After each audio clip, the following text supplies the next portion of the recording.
क्या आप जानते हैं हनुमान जी की जन्म एक साधारण घटना नहीं थी, बल्कि एक श्राप, तपस्या और भगवान शिव की दिव्य योजना का परिणाम था।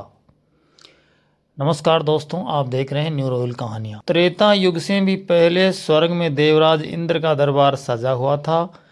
चारों ओर प्रकाश, संगीत और देवताओं की उपस्थिति थी। और उसी दरबार में नृत्य कर रही थी एक अत्यंत सुंदर अप्सरा, पूंजी कस्तला। उसकी सुंदरता अपार थी, लेकिन उसका स्वभाव थोड़ा चंचल था। एक दिन वह चंचलता उसकी किस्मत बदलने वाली थी। धरती पर एक महान ऋषि गहरी तपस्या में लीन थे। उनके चारों ओर दिव्य ऊर्जा फैल रही थी, लेकिन पूंजी कस्तला ने इसे गंभीरता से नहीं लिया। वह मुस्कुराई और मजाक में एक फल उठाकर ऋषि की ओर फेंक दिया। बस उसी क्षण सब कुछ बदल गया और उनमें क्रोध की अग्नि जल रही थी। उन्होंने कहा, तूने मेरी तपस्या भंग की है, जा तू वानरी बन जाएगी। ये सुनते ही पूंजी कस्तला के चेहरे का रंग उड़ गया। वह कांप उठी और तुरंत उनके चरणों में गिर पड़ी। मुझे क्षमा करे प्रभु, मुझे क्षमा करो। ऋषि का हृदय थोड़ा शांत हुआ और उन्होंने कहा, ठीक है, तुझे एक वरदान देता हूँ। तुझसे एक ऐसा पुत्र जन्म लेगा जिसकी कीर्ति युगों युगों तक गूंजेगी। समय बीता और त्रेता युग में वहीं अप्सरा जन्मी, अंजना के रूप में। अब वह स्वर्ग की अप्सरा नहीं, बल्कि जंगलों में रहने वाली एक साधारण स्त्री थी। लेकिन उसके भीतर एक अधूरी कहानी और एक पीड़ा छिपी थी। एक दिन जंगल में अचानक एक भयानक गर्जना गूंजी। अंजना ने देखा एक विशाल शेर और उसके सामने एक वीर योद्धा। वह योद्धा बिना डरे शेर से लड़ रहा था। वह थे वानर राज केसरी।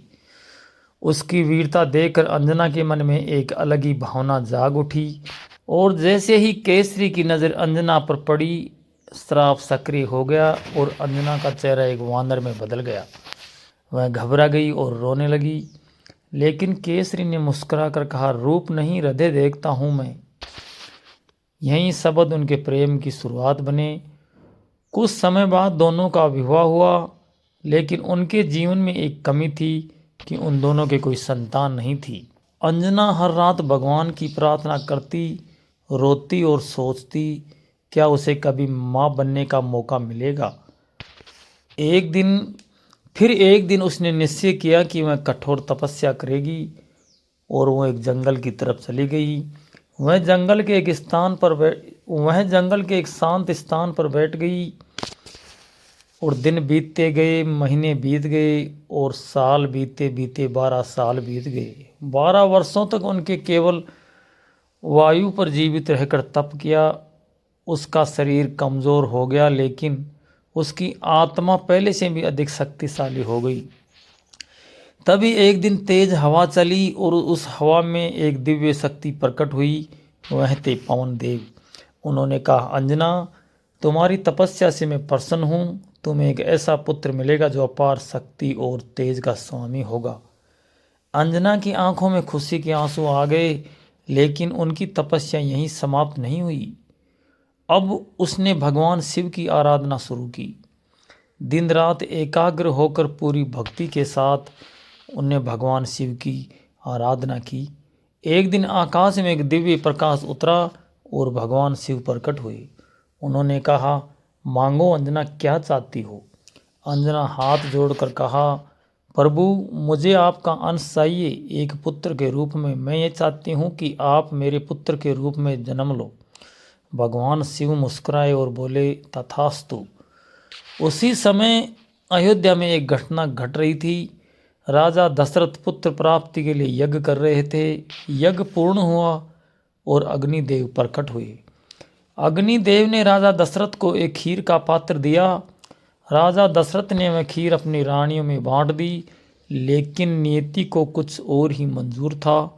एक चील आई और उस खीर को लेकर उड़ गई। चील उड़ते उड़ते उसी जंगल में आ गई जिसमें अंजना रहती थी। वह खीर सीधे अंजना के मुंह में गिर गई। यह कोई संयोग नहीं था, ये भगवान शिव की लीला थी। समय बीतता गया और फिर चैत पूर्णिमा की पावन रात आई। आकाश में पूर्ण चंद्रमा चमक रहा था और उसी रात अंजना ने एक दिव्य बालक को जन्म दिया। उस बालक के शरीर से प्रकाश निकल रहा था, उसकी आंखों में तेज था और चेहरे पर अद्भुत शांति। वह कोई साधारण बालक नहीं था, वह था हनुमान, भगवान शिव का अंश, पवन देव का आशीर्वाद और माता अंजना की तपस्या का फल। और यही बालक आगे चलकर बना भगवान राम का सबसे बड़ा भक्त, संकट मोचन और अमर शक्ति का प्रतीक हनुमान। अगर आपको यह दिव्य कथा पसंद आई तो वीडियो को लाइक करें, शेयर करें और ऐसी ही भक्ति भरी कहानियाँ देखने के लिए चैनल को सब्सक्राइब करें। जय श्री राम। अगर आप भी भगवान की ऐसी सुंदर मूर्ति, रुद्राक्ष माला या पूजा सामग्री घर लाना चाहते हैं तो नीचे दिए गए प्रोडक्ट लिंक जरूर देखें।